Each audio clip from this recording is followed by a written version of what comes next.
Episode 3, Yaga. You and your fellow survivors, led by the grand wise cat named Cobb, will continue traversing the Dreamlands. The task at hand is to locate the witch Yaga and her hut. According to Cobb, they live deep in the forests of Yan. Your journey takes nearly 30 Dreamlandian moon phases, and is filled with outlandish flora and startling fauna. Walking through various landscapes, you can't help but notice abrupt spikes and plummets in temperatures, and swift shifts in the weather patterns. The plants here are highly intelligent, says Cobb as he leads you through a narrow path by the creek.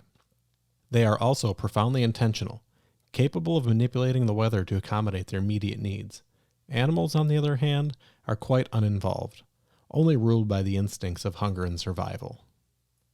Keeping your eyes peeled for anything and everything in the vicinity, you notice a creature that seems to show mild interest in your party by creeping closer and closer to the opposite bank of the creek. Ah, Cobb speaks up, a Dreamswood gnome. Interesting little creatures.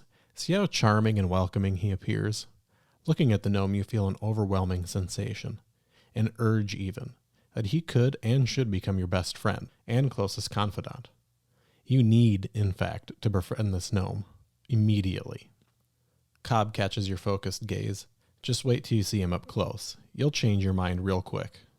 And indeed, once the gnome reaches the edge of the creek, you stop dead in your tracks. His adorable form from afar features are now hard to discern, as they are all fused together in one horrifying grimace.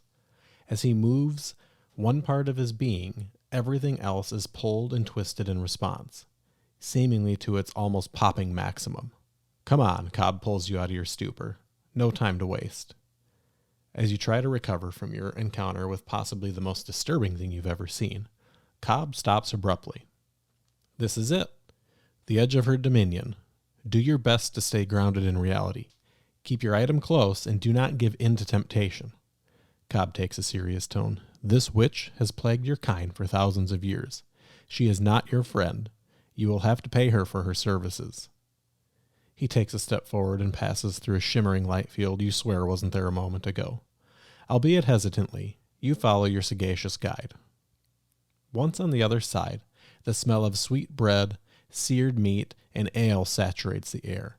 You hear your father laughing with his father, telling jokes and clinking glasses. Your eyes focus on a table as it fades into view. Your mother, father, and grandparents are all gathered around. The place you're seeing is home. You start walking towards your family. They wave you on. Then in a flash, they're gone, and you find yourself diving out of the way of a colossal hut, sprinting at you on what looks like gargantuan chicken legs. Narrowly escaping being trampled, you land in the bushes nearby. As you lie there trying to catch your breath, a voice echoes, "Down, boy!" The hut squats down and buries its legs in the soil, assuming the appearance of a dilapidated shack built in the spot decades ago.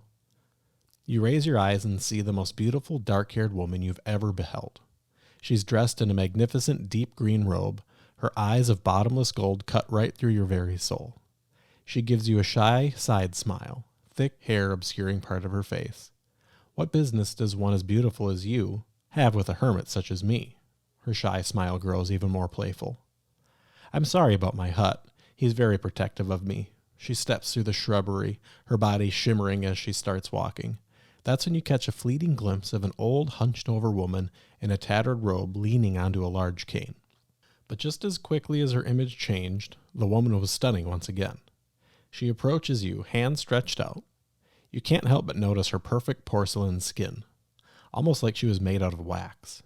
She slides her hand around yours. Come, I've baked you something. As you cross the threshold into the hut, your senses are assaulted with rotted meat and wet carrion. The gorgeous woman that was holding your hand has changed. She's now hunched over, and her once porcelain skin is infested with dirt and moles.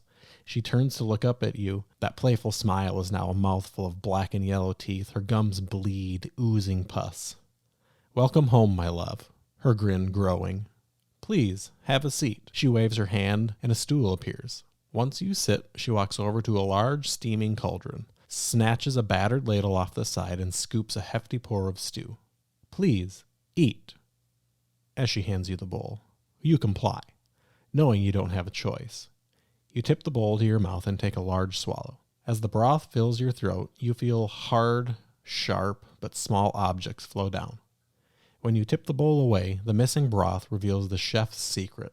Small, whole fingernails sit atop of what looks like chunks of pork. Small blonde hairs float on the surface. As you rotate the bowl around, your stomach drops. Maggots? There are maggots in it? You look up at your hostess. A wide grin now dominates her face. Just beyond her, you notice cages hanging on the wall. Are those children? You ask yourself. Oh my God, those are children. You stand up in a panic. This is it, the edge of her dominion. Do your best to stay grounded in reality. Keep your item close and do not give in to temptation. Cobb takes a serious tone. This witch has plagued your kind for thousands of years. She is not your friend. You will have to pay her for her services. He takes a step forward and passes through a shimmering light field. Your brain now scrambling to figure out what just happened. Was that real? You mutter, turning to face the rest of your party. They all share the same look of pain and confusion. The ivory box you took from the collector shivers in your bag. How would you like to proceed? Step through the veil and follow Cobb? Walk away and choose a new path? Call out for Cobb? Sacrifice a party member? Choose once and choose wisely.